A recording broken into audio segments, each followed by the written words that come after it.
할렐루야. 주여 북예배 오신 모든 성도님들 그리고 영상 함께 하시는 분들 환영하고 축복합니다. 우리 옆에 있는 분들에게 다시 한번 이렇게 선포할까요? 정말 잘 오셨습니다. 네, 정말 잘 오셨습니다. 이 더위를 뚫고 먼 길을 뚫고 이까지 오신 여러분들 한 분 한 분 주님의 이름으로 환영하고 축복합니다. 지난 시간에 이어서 오늘 느헤미야에 대해 함께 나누고자 합니다. 지난 시간에는 느헤미야가 성벽의 붕괴 사건을 듣고 그가 먼저 어떻게 하나님 앞에 나아가 기도를 했으며 또 그가 기도했던 것이 무엇인지 살펴보았지요. 기도는 두 가지였습니다. 회개와 간구. 그는 성벽을 쌓는 방법을 하나님께 찾지 않았고 먼저 자신의 삶을 돌아보며 회개했으며 그리고 마땅히 구해야 할 하나님의 은혜를 먼저 구했습니다. 그리고 이제 느헤미야는 떠납니다. 떠나서 그 성벽 건축을 완공하게 됩니다. 그리고 모든 성벽이 다 재건되고 난 다음 오늘 본문 이야기가 시작됩니다. 오늘 본문에 들어가기 전에 오늘 좀 서론이 길 것 같습니다. 성경을 읽다 보면은 여러 가지 장면들이 있죠. 많은 기억에 남는 장면들이 있을 겁니다. 여러분은 성경 읽으면서 어떤 장면이 가장 기억에 남습니까? 가장 마음에 와닿는 창세기부터 계시록 끝까지 읽었을 때 어떤 장면이 가장 기억에 남나요? 제가 고등학교 다니는 시절만 해도 그때는 뭐 성경을 다 통독하지도 않았고 원하는 성경만 발췌해서 읽듯이 읽어서 뭔가 좀 사람들에게 있어 보이려고 어려운 성경책 이야기를 하는 걸 좋아했습니다. 그래서 고등학교 때 주로 이야기했던 성경책이 로마서였습니다. 뭔가 좀 있어 보이고 좀 뭔가 성경에 대해서 해박한 것 같은 착각을 일으키는 로마서를 막 애들한테 얘기를 하면서 야, 성경 이런 말씀이 있어. 너 들어봤냐? 이러면서 가끔 내 얘기 막 끌어오고 그렇게 했었던 기억이 있는데요. 성경을 통독하고 성경 전체적인 내용을 알고 난 다음에 제가 좋아하는 성경이 바뀌게 됐습니다. 가장 좋아하는 성경책이 요한 1서로 바뀌었습니다. 사실 그 고등학교 때 로마서를 좋아했을 때는 쳐다도 보지 않았던 성경책입니다. 몇 장도 되지 않는, 그것도 신약 가장 끄트머리에 있는 요한 1, 2, 3서, 유다서, 디도서 아예 읽지도 않았던 성경이었었는데 요한 1서를 너무 사랑하게 되었고요. 그리고 그 요한 1서를 사랑하게 된 가장 큰 이유가 요한복음 마지막 장 21장에 기록된 베드로와 예수님의 만남의 사건이었습니다. 그것이 성경 전체에서 저에게 가장 큰 임팩트로 다가오는 제 개인적인 경험입니다. 그래서 저는 성경 중에 가장 어디를 좋아하냐 그러면 요한복음 21장에 갈릴리 바다에 나타나서 예수님께서 베드로에게 먹이시던 네가 나를 사랑하느냐 3번 물어보시던 바로 그 장면이라고 저는 손을 꼽습니다. 그리고 두 번째 손을 꼽는 장면이 바로 오늘 이 장면입니다. 여러분, 성경은 창세기부터 계시록까지 따로따로 다른 이야기를 하는 것이 아닙니다. 하나의 이야기를 하고 있습니다. 그리고 하나의 맥을 이어서 쭉 가는 가운데 하나님께서 정말 기뻐하셨을 것이다 라고 생각되는 가장 베스트 넘버원이 아까 말했던 요한복음 21장 그 장면, 저의 개인적인 사견입니다. 그리고 두 번째 장면이 바로 오늘 이 본문이 아닐까 저는 감히 그렇게 고백을 합니다. 왜냐하면 이 장면이 이스라엘 유래에서 이스라엘 역사 유래사상 최초로 일어난 율법에 순종한 사건이기 때문입니다. 오늘 말씀 1절에서 3절 말씀을 다시 한번 함께 읽겠습니다. 본문 1절에서 3절 말씀입니다. 시작. 그러고 나서 7째 달이 됐고 그때 이스라엘 자손들은 모두 자기 마을에 있었습니다. 그때 모든 백성들이 물문 앞 광장에 일제히 모였습니다. 그러고는 학사 에스라에게 여호와께서 이스라엘에게 주신 모세의 율법책을 가져와 읽어달라고 했습니다. 그리하여 7째 달 1일에 제사장 에스라와 얌녀 회중과 알아들을 만한 모든 백성들 앞에 율법책을 들고 나왔습니다. 그러고는 물문 앞 광장에서 남녀와 알아들을 만한 모든 사람들에게 이른 아침부터 정오까지 율법을 큰 소리로 낭독했습니다. 그러자 모든 백성들이 그 율법책에 귀를 기울였습니다. 오늘 이 본문 말씀으로 두 가지 영적 교훈을 함께 살펴보겠는데요. 첫 번째, 함께 자막을 통해 읽어보겠습니다. 시작. 여호와 하나님을 기억해야 합니다. 모든 성벽의 건축이 마쳤습니다. 그리고 가장 처음 한 일이 지금 느헤미야가 에스라를 초청해서 모든 이스라엘 백성들을 다 모아서 한 곳에 모아서 율법책을 낭독했다라는 것입니다. 이때 읽었던 율법책이 뭘까요? 이 성경책이 아니죠. 그 당시는 구약시대였기 때문에 이런 성경책은 없었습니다. 그 당시 그들이 읽었던 율법책은 모세 오경이라고 불리는 창세기, 출애굽기, 레위기, 민수기, 신명기 이 5권의 책을 뜻합니다. 이 5권의 책을 가져와서 그 책을 읽기 시작합니다. 큰 소리로 낭독을 합니다. 이 사건, 오늘 1절 말씀에 보면 7째 달이 됐고 라고 합니다. 이 7째 달이 상당히 성경에서는 중요한 의미를 가지고 있습니다. 태양력으로는 9월에서 10월 정도 되는, 우리나라로 치면 가을 정도 되는 날입니다. 거의 추수가 이루어지는 시기고요. 가장 풍요로울 때입니다. 이 가장 풍요로울 이 시기에 레위기에서는 꼭 지켜야 할 절기 3가지를 연급해서 이야기를 하고 있는데요. 레위기 23장 24절에서 25절 말씀을 자막을 통해 함께 읽어보도록 하겠습니다. 시작. 너는 이스라엘 백성들에게 다음과 같이 말하여라. 7째 달 1일에 너희는 안식일로 성회로 모이는 안식일로 지켜라. 이날은 나팔을 불어 기념하는 날이며 거룩한 모임을 갖는 날이다. 아무 일도 하지 말고 다만 여호와께 화제를 드리라. 7째 달이 시작되는 그 첫날, 이 첫날을 하나님께서는 모집합니다. 이 절기를 소위 나팔절이라고 합니다. 모든 사람들이 함께 모여서 안식일로 지켜야 되며 아무 일도 하지 않고 오직 여호와 하나님 앞에 화제, 예배만 드려야 하는 날, 그날이 7월 첫째 날입니다. 그런데 며칠 지나서 또 하나의 절기가 나오는데요. 레위기 23장 27절 28절 말씀을 함께 또 읽겠습니다. 시작. 이달 곧 7째 달 10일은 속죄일이다.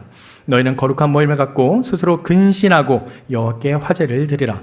너희는 그날에 아무 일도 하지 말라. 그날은 속죄일 곧 너희를 위해 너희 하나님 여호와 앞에서 속죄를 행하는 날이다. 가장 풍요로운 달입니다. 수확의 기쁨이 있는 날입니다. 모든 것이 풍요로울 때입니다. 그런데 그때 지금 하나님께서는 나팔절을 정하시고 며칠 안 되어 곧 또 열흘째 되는 날에 속죄일을 말씀하십니다. 죄를 고백하라고 합니다. 그리고 하나님께 나아가 예배를 드리라고 합니다. 그거 외에는 아무 일도 하지 말라 하고 근신하라 이야기를 합니다. 기쁨에 넘쳐서 들떠있을 만한 그때에 하나님을 찾고 하나님 앞에 근신하라 이야기를 합니다. 그리고 또 며칠 지나 또 이야기를 합니다. 레위기 23장 34절에서 36절 말씀을 또 함께 읽겠습니다. 시작. 너는 이스라엘 백성들에게 이렇게 말하여라. 7째 달 15일부터 7일 동안 여호와의 초막절이 개최될 것이다. 첫날은 거룩한 모임이 있는 날이니 너희는 아무 일도 하지 말라. 7일 동안 너희는 여호와께 화제를 드려야 한다. 제8일에는 너희는 거룩한 모임을 개최해야 하며 여호와께 화제를 드려야 한다. 그날 거룩한 큰 모임을 갖고 너희는 그 외에 다른 일을 하지 말아야 한다. 참 엄격하죠? 7월 한 달이 수확의 날이고 추수의 기쁨이 넘치는 정말 풍요롭게, 어떻게 보면 그냥 먹고 놀면서 실행을 흥청망청 보낼 수 있는 그 시기에 첫째 날부터 또 10일에 또 걸리고 또 다시 또 지나 15일부터 7일 동안 거의 보름 가까이 달린 그 시간을 하나님께서는 정확한 날로 들여서 매일같이 화제를 드리라고 합니다. 근신하고 하나님을 기억하고 아무 일도 하지 말라 명령을 하십니다. 이 말씀을 읽으면서 저는 가장 먼저 떠올랐던 것이 우리 교회의 큰 전통 중에 하나인 40일 작은 예수 기도회였습니다. 가장 세상 사람들이 연말 연시로 또 새해 신년 초하루로 가장 바쁘고 자기만의 기분으로 들뜨러서 밤을 세속적으로 보내는 그날, 우리는 거룩하게 새벽 예배를 드립니다. 전 참 그 새벽 예배가 너무나 귀하다고 생각됩니다. 그리고 한 목사님께서 너무나 그날을 기가 막히게 잘 잡았다라고 생각됩니다. 딴 생각 못하고 오직 하나님만 생각하라는 거죠. 그 하나님만 생각하면서 크리스마스도 보내고 송구영신도 보내고 신년도 맞이하면서 하나님 앞에 자기 삶을 온전히 내어드리는 건, 지금 딱 추수 시기, 가장 풍요로운 이 시기에 지금 하나님께서 레위기를 통해 그들에게 그날에 어떻게 해야 될지를, 나를 어떻게 기억해야 될지를 구체적으로 알려주고 계십니다. 매일 예배를 드리라는 것이죠. 그런데요, 이 7월달 이 시기에 모세는 한 가지 명령을 더 첨언을 합니다. 신명기 31장 10절에서 13절 말씀을 같이 함께 읽겠습니다. 신명기 31장 10절에 13절입니다. 시작. 그리고 모세가 그들에게 명령했습니다. 7년마다 빚을 탕감해주는 해의 초막절 동안 온 이스라엘이 그분이 선택하신 그 장소로 너희 하나님 여호와 앞에 나오면 너희는 그 율법을 그들이 듣는 앞에서 읽도록 하라. 남자나 여자나 어린아이나 너희 가운데 사는 이방 사람들까지 온 백성들을 모아 그들이 듣고 너희 하나님 여호와를 두려워하고 이 율법의 모든 말씀을 지키게 하며 이 율법을 모르는 그들의 자손들이 그것을 듣고 너희가 요단강을 건너가 차지할 그 땅에서 사는 동안 너희 하나님 여호와를 경외하는 것을 배우게 하라. 지금 이 레위기 말씀이 기록된 때, 그리고 이 말씀의 신명기 말씀, 모세가 이 명령하던 이 시기는 조금 더 임타발이 있습니다. 그 사이 동안 지금 무슨 일이 있었나요? 출애굽기의 시간들이 있었고요. 또 애굽에서 나와서 또 광야에서 방황하던 시제, 그리고 이제 가나안 땅에 들어가기 직전에 이제 모세를 통해 하나님께서 이스라엘 백성에 말하는 겁니다. 너희가 그 땅에 들어가면 가장 해야 될 것이 무엇이냐? 바로 면제년 7년마다 비슷한 게 주는 그 면제년 초막절에 너희가 이걸 해야 된다. 바로 율법을 읽으라는 겁니다. 그런데 아까 우리가 레위기에서 읽었다시피 그 초막절이 언제였다고요? 7월입니다. 7월에 1일, 10일, 15일, 그리고 15일에서 7일 동안 계속 지켰던 그 나팔절과 속죄일과 그 초막절, 그 기간, 바로 그 초막절에 하나님께서는 처음에 화제를 통해 예배를 드리고 아무 일 하지 말라고 그랬는데 모세는 지금 율법을 읽으라는 좀 더 구체적인 하나님의 명령을 전하고 있습니다. 자, 이스라엘 백성이 가나안 땅을 건너갑니다. 건너가서 여호수아와 함께 가나안 땅에 성읍을 무너뜨리고 땅을 차지합니다. 그들이 면제년 초막절, 바로 이날 신명기에 기록된 이 모세의 말씀을 지켰을까요? 그렇죠. 지켰으면 제가 질문할 리가 없죠. 아까 전에 말씀드렸지만 안 지켰습니다. 그러면 여호수아가 죽고 난 뒤에 사사기 지나서 다윗이 와서 또 열왕기가 나오고 그 기간 동안 지켰을까요? 전혀 지키지 않았습니다.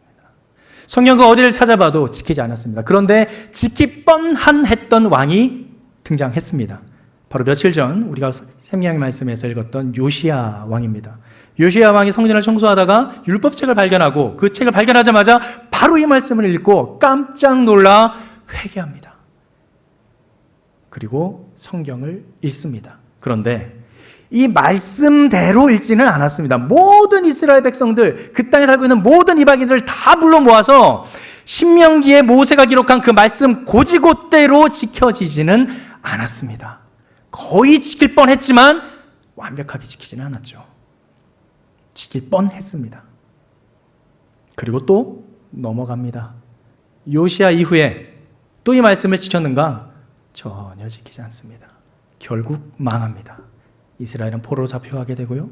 다시 포로 귀환했다가 드디어 느헤미야가 성전과 성벽이 완성되자 드디어 이제 이 자리에서 처음으로 하나님 앞에 율법을 낭독하는 사건이 일어납니다. 대부분 다윗과 요나단이라는 이야기를 하면서 가장 막역한 친구다라고 이야기하지만 사실 다윗과 요나단의 나이 차이 아시죠? 큰아버지와 조카뻘입니다. 나이 차이가 아주 많습니다. 그런데 정말 친구라면 바로 이런 느헤미야와 에스라입니다. 성전을 건축하고 다시 또 성벽을 재건하여서 그들이 반드시 해야 할 일에 함께 마음을 모아 사역에 동참한 이들. 이 느헤미야와 에스라의 우정 각별합니다. 느헤미야는 본인이 할 수 있었지만 특별히 학사 에스라를 따로 초청해서 함께 성경을 읽습니다. 그것이 오늘 본문의 배경입니다. 3절 말씀에 읽어봤던 것처럼 율법을 큰 소리로 낭독하고 그러자 모든 백성이 그 율법책에 귀를 기울이게 됩니다. 사랑하는 성도 여러분, 우리는 반드시 기억해야 될 것이 있습니다. 바로 여호와 하나님의 명령입니다. 그런데 그 명령을 기억하지 않고 우리 마음대로 방자하게 살아가게 되면 반드시 우리는 거기에 따른 대가를 치르게 됩니다. 이스라엘 백성들은 그들의 역사를 통해서 그 대가를 치렀습니다. 그리고 그것을 너무나도 철저하게 경험한 그들은 더 이상 동일한 죄악을 범하지 않기 위해서 모든 성전과 성벽이 완성이 되자 가장 먼저 하나님 앞에 엎드리고 말씀을 찾았던 것입니다. 우리가 이 말씀을 읽어야 했었는데, 이 말씀대로 살았어야 했었는데 그렇지 못해서 우리가 죄악에 빠졌구나. 그래서 우리가 벌을 받았구나. 이제 말씀을 읽자. 그래서 모든 사람들을 모아서 말씀을 읽은 것입니다. 가장 풍요한 때에 가장 먼저 기억해야 될 것, 바로 여호와 하나님이었다라는 것입니다. 제가 차사리에서 사역을 할 때 세례 교육을 하고 또 성인 사역에서도 세례 교육을 할 때 반드시 지키는 것이 하나 있습니다. 바로 주기도문과 사도신경을 암송하는 겁니다. 의외로 성인 세례 교육할 때도 이걸 암송하기 어려워하시는 분들이 있었어요. 하지만 끝까지 토시 하나 틀리지 않고 암송하게 합니다. 그때 아니면 이걸 굳이 시간을 들여서 의도적으로 외우려 하지 않기 때문이죠. 학생들에게는 너무나 마찬가지고요. 토시 하나 틀리지 않도록 외우게 했습니다. 한국식 주입식 교육이 너무나 좋지 않다고들 하지만 사실 이 암기만큼 하나님의 말씀을 잘 기억하는 방법이 없습니다. 특별히 중고등학교 때 외웠던 것들은 정말 끝까지 세월이 지나도 계속 기억되는 것들이 많이 있습니다. 저 같은 경우는 고등학교 때 주입식 교육의 잔해로 기억하고 있는 세종어제 훈민정음이 있습니다. 나란 말씀이 뉘국에 달아 문자로 서로 사맞디 아니할세. 이런 전차로 어린 백성이 니르고저 홀빼이셔도 서로 사맞디 아니한지라. 이런 전차로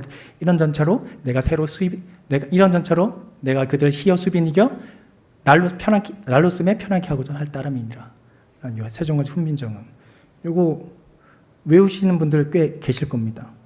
그때 당시에 외웠던 곡에 아직 30년이 지나도 그대로 기억이 돼요. 암송하는 것 정말 힘이 있습니다. 주기도문, 사도신경, 기억이 너무나 중요하다는 것이죠. 아이폰 개발 스티브 잡스가 이런 고백을 했다고 합니다. 읽어드릴게요. 나는 비즈니스 세상에서 성공의 끝을 보았다. 타인의 눈에 내 인생은 성공의 상징이다. 지금 병들어 누워 과거 삶을 회상하는 이 순간 나는 깨닫는다. 정말 자부심 가졌던 사회적 인정과 부는 결국 닥쳐올 죽음 앞에 희미해지고 의미 없어져 간다는 것을. 어둠 속에 나는 생명 연장 장치의 녹색빛과 윙윙거리는 기계음을 듣고 들으며 죽음의 신의 숨결이 다가오는 것을 느낄 수 있다. 이제야 나는 깨달았다. 생을 유지할 적당한 불을 쌓았다면 그 이후 우리는 무관한 것을 추구해야 한다는 것을. 끝없이 불을 추구하는 것은 결국 나 같은 비틀린 개인만 남긴다. 내 인생을 통해 얻은 불을 나는 가져갈 수 없다. 내가 가져갈 수 있는 것은 사랑이 넘쳐나는 기억들 뿐이다. 그 기억들이야말로 나를 따라다니고 또 나와 함께하고 지속할 힘과 빛을 주는 진정한 부이다. 믿음이 없는 스티브 잡스도 그 기억에 대한 소중함을 이렇게 이야기를 합니다. 하물며 여호와 하나님을 주로 고백하는 우리에게 우리가 남긴 가장 소중한 기억은 무엇이 되어야 되겠습니까? 바로 하나님과의 깊은 관계 속에서 오는 하나님과의 추억입니다. 여러분이 하나님과 어떠한 추억을 가지고 계시고 하나님께서 여러분들을 인도한 어떠한 경험을 갖고 계십니까? 하나님께서는 바로 그 기억을 유지할 수 있는 방법을 신명기에서 또한 레위기에서 우리에게 알려주셨습니다. 바로 율법책, 하나님의 말씀, 성경을 읽는 것입니다. 이스라엘의 전체 역사에서 한 번도 있지 않았던 율법책을 낭독하는 이 사건, 바로 오늘 본문에서 그렇게 낭독하는 사건이 일어나자 이스라엘 백성은 이렇게 반응하는데요. 두 번째 살펴볼 영적 교훈, 여호와를 기뻐하는 것이 우리의 힘입니다. 함께 읽겠습니다. 시작.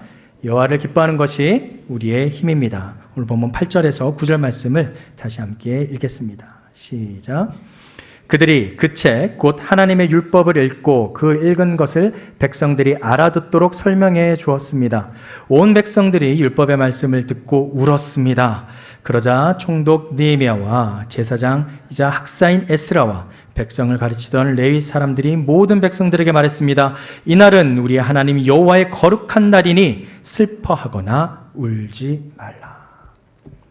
7월 첫날, 원래는 나팔절이었는데 이 나팔절에 지금 초막절의 절기를 지키고 있는 이 느헤미야와 에스라, 온 이스라엘 백성들, 그들은 율법책을 읽으면서 드디어 하나님께서 자신들을 향한 그 계명의 말씀이 무엇인지 듣고 깨달아 펑펑 웁니다. 너무나 큰 감동이 그들에게 찾아옵니다. 사랑하는 성도 여러분, 말씀을 읽고 울어보신 경험 있을 겁니다. 이 말씀이 살아 역사에서 꿈틀거려서 내 마음을 찔러 쪼개며 내 모든 삶을 뒤집음에도 불구하고 너무나 감사해서 펑펑 울던 경험이 있을 겁니다. 지금 이스라엘 백성들은 바로 그 경험을 하고 있습니다. 하나님께서 우리를 위해서 이렇게 살아갈 수 있는 길을 마련해 주셨었는데, 이렇게 우리가 말씀을 읽고 살아갈 수 있는 길을 마련해 주셨었는데 우리의 죄악으로 말미암아 우리가 그렇게 듣지 못했구나. 하나님 죄송합니다. 그런데도 우리를 사랑하셔서 우리를 이렇게까지 인도하여 주시고 성벽 재건까지 완공케 해주시니 하나님 감사합니다. 그 감동의 눈물을 펑펑 쏟는 겁니다. 그런데 지금 뭐라고 합니까? 울지 마라 이야기를 합니다. 슬퍼하거나 울지 마라. 왜 그런가요? 우리는 마땅히 이를 기뻐해야 되기 때문입니다. 하나님께서 우리에게 주시는 것은 평안이지 재앙이 아니라는 것, 우리의 미래와 소망을 위한 것이라는 것, 그 미래와 소망은 무엇이냐? 바로 곧 생명이라는 사실입니다. 그렇기 때문에 우리는 죽은 자에서 생명으로 건져 올려주신 하나님의 그 은혜에 감사하여 마땅히 기뻐해야 된다라는 사실이죠. 그것을 10절에서 느헤미야에게 이렇게 선포하는데요. 10절 말씀을 함께 읽겠습니다. 시작. 느헤미야가 그들에게 말했습니다. 가서 좋은 음식과 단 것을 마시고 아무것도 준비하지 못한 사람들에게도 나누어 주라. 이날은 우리 주의 거룩한 날이니 슬퍼하지 말라. 여호와를 기뻐하는 것이 너희의 힘이다. 아멘. 옆에 분들에게 이렇게 선포합시다. 여호와를 기뻐하는 것이 당신의 힘입니다. 아멘. 진정 여호와를 기뻐하는 것이 우리의 힘이 되기를 주님의 이름으로 축원합니다. 그렇기 때문에 이들은 지금 우는 것이 아니라 마땅히 하나님으로 말미암아 기뻐해야 한다라는 사실입니다. 아까도 말씀드렸지만 왜 지금 하필이면 이 초막절에 율법을 읽게 하는가? 가장 풍요로울 때, 가장 부유할 때, 그때 그러한 풍요와 부여를 누가 줬는지를 기억하라는 겁니다. 너의 능력으로 된 것이 아니다.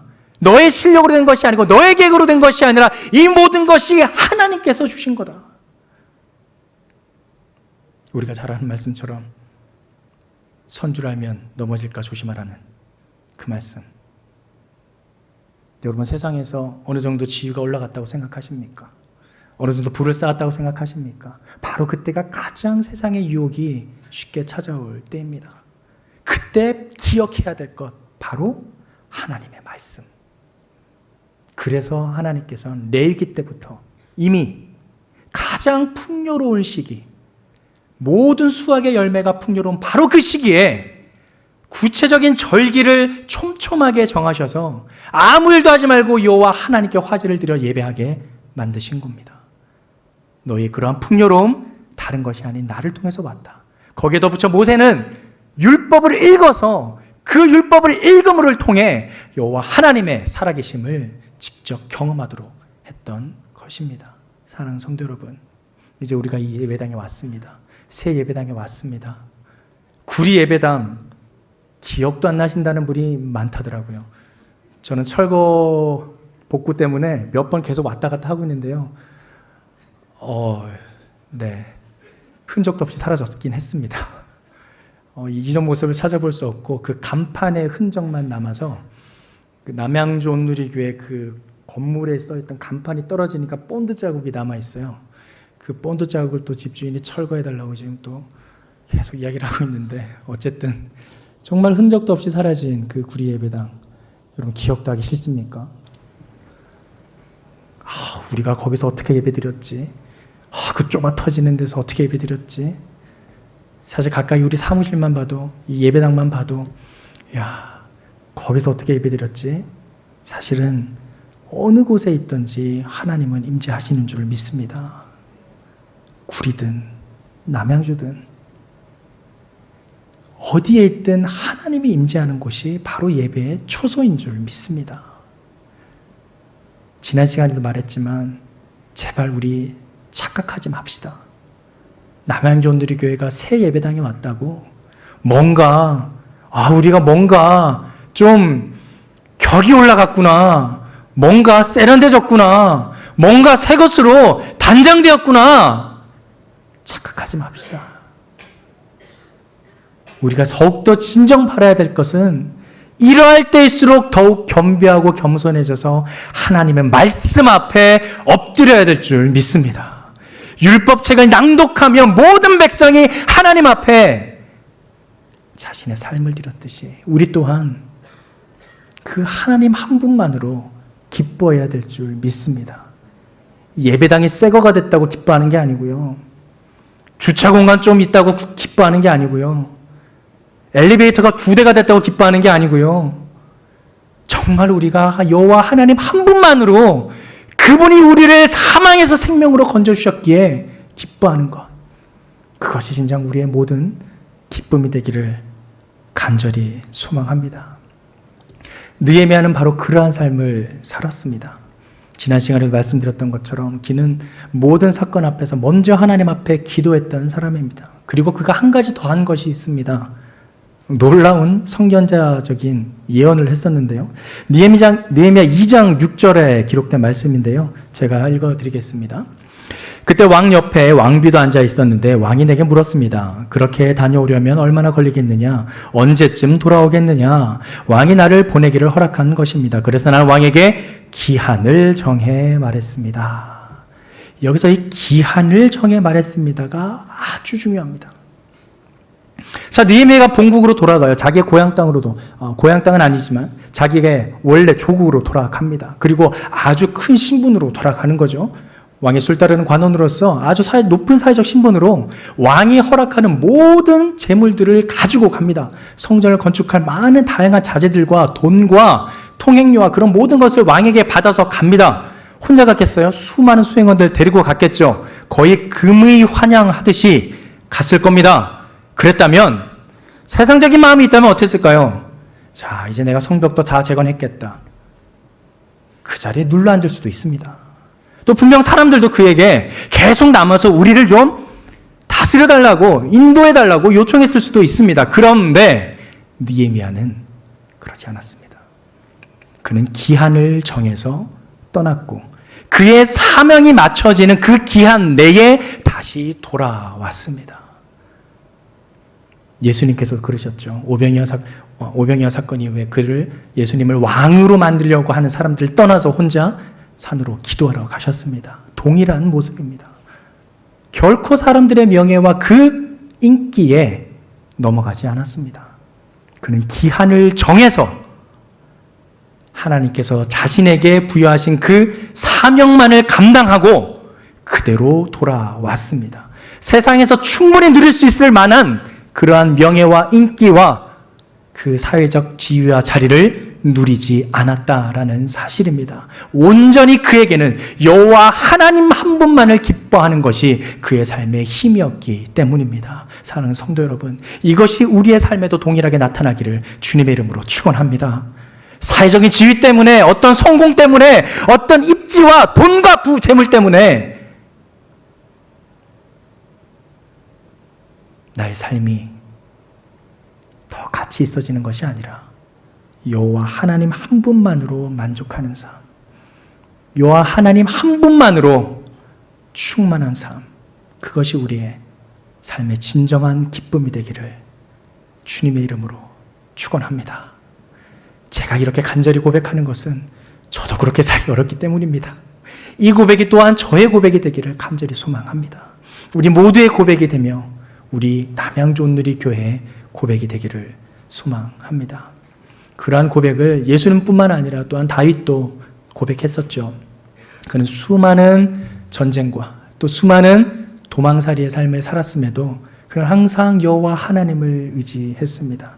우리가 너무나 잘 아는 시편 23편은 바로 그러한 환난 속에서 그가 지어낸 너무나 주옥 같은 고백입니다. 시편 23편의 고백 우리가 너무나 잘 아는데요. 한번 함께 같이 읽어보겠습니다. 시작. 여호와는 내 목자시니 내게 부족한 것이 없습니다. 그분이 나를 푸른 목장에 눕히시고 잔잔한 물가로 인도하십니다. 내 영혼을 회복시키시고 당신의 이름을 위해 의로운 길로 인도하십니다. 내가 죽음의 그림자가 드리운 골짜기를 지날 때라도 악한 것을 두려워하지 않는 이유는 주께서 나와 함께 계시기 때문입니다. 주의 지팡이와 막대기가 나를 지키시고 보호하십니다. 주께서 내 적들 앞에서 내게 상을 베푸시고 내 머리에 기름을 부으셨으니 내 잔이 넘칩니다. 내 평생의 선하심과 한결같은 사랑이 진실로 나와 함께 하실 테니 내가 여호와의 집에서 영원히 살 것입니다. 아멘. 기쁘고 행복하고 좋은 일이 있을 때만 고백한 고백이 아닙니다. 어렵고 너무나 낙담되고 좌절하고 살 소망까지 끊어져 버릴 그 상황에서도 다윗은 동일한 고백으로 주님 앞에 나갔습니다. 왜일까요? 바로 여호와 하나님이 그의 진정한 힘이 되었기 때문입니다. 다시 한번 옆에 분들에게 이렇게 고백합시다. 여호와 하나님을 기뻐하는 것이 당신의 힘입니다. 네, 기뻐하기 위해서 정말 기뻐하는 모습을 조금이나마 도와드리고자 이 시편 23편을 다양한 버전으로 한번 읽어드리고자 합니다. 시편 23편은 여러 가지 버전으로 읽어본 적이 있는데요. 제가 준비한 버전은 경상도 버전과 평안도 버전과 전라도 버전입니다. 여러분 기뻐하십시오. 여호와 하나님을 기뻐하는 것이 여러분의 힘입니다. 먼저 경상도 버전입니다. 마 여호와가 내 목자 아이가 내 삶아 답답할 게 없대. 시퍼런 풀구덩이에 내 디비지고 저 쓰난 또랑가에 낼로 이끄신대. 내 정신 챙기시사 옳게 살락하시면 다 저거 체면 때문이라 하네. 내 죽을 뻔한 골짜고 되게 끈끈한 데서도 깐띠가 부어 당길 수 있으면 그 백이 참말로 여간 아니라. 주의 몽디와 짝대기가 낼로 지키시고 내 라이벌 죽일로 문디자석 앞에서 낼로 팍팍 키워주시네. 내 인생이 아무리 복잡다 해서도 저 양반이 맨날 지켜줄 끼니까네. 내 삶아 우자든지 그 옆에 딱 붙어갖고 죽어도 안 떠날란다. 경상도 버전이었습니다. 평안도 버전입니다. 아 여호와가 내 목자인데 모이가 부족하간 고조 시퍼런 풀밭에 쉬라디란나. 목마름은 고조 물가로 데려가디란나. 아 모이가 부족하간 내 영혼 소생시켜 주시디. 고조 똑바로 살라 하시디. 긴데건 자기 이름 때문에 기러시는 거래도만. 음침한 골짜기 가반 옛날엔 거의 무서웠더랬는데 거긴 하나도 안 무서워야. 그 주님이 고조 지팡이랑 막대기로 거기로 지켜주디 않니? 고조 나 안심이야 고럼. 요 정도 되면 박수가 한번 나오던데요. 네. 마지막 전라도 버전입니다. 좀 키가 높아서. 아따 여호와가 시방 나의 목자신디 나가 부족하면 있겠냐이. 그분이 나를 저 풀어버린 초장으로 뉘어불고 내 삐친 다리 쪼매 씌워불게 하려고 물가시로 인도해 보내 어찌시까지 징한 거이. 내 영혼을 겁나게 끌어 당겨 불고 그분의 이름을 위하려고 을바라본 길가스로 인도해 보내 어따 좋아 불고. 나가 산골한가 끔찍한 곳에 있어도 겁나 불지 않은 것은 주의 몽댕이랑 짝대기가 쪼매만 이래도 나를 지켜준다 이거요. 아따 주께서 저 싸가지 없는 놈들 앞에서 내게 밥상을 챙겨주시고 내 대급박에 지름칠해 주신께로 참말로 나가 기뻐불구만. 나가 사는 동안 그분의 착하신가 늘 부부는 그 맴씨가 나를 진하게 따라다닌께로 나가 어찌 그분의 댁에서 묵고 자고 안 하겠냐. 아따 좋은 거 음에 좋아버려.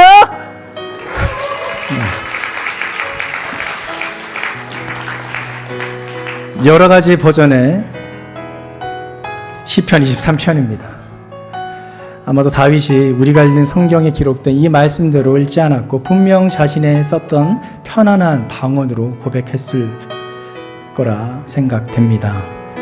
우리 각자의 삶에 각자의 버전으로 하나님께 이 시편 23편을 고백하기를 소망합니다.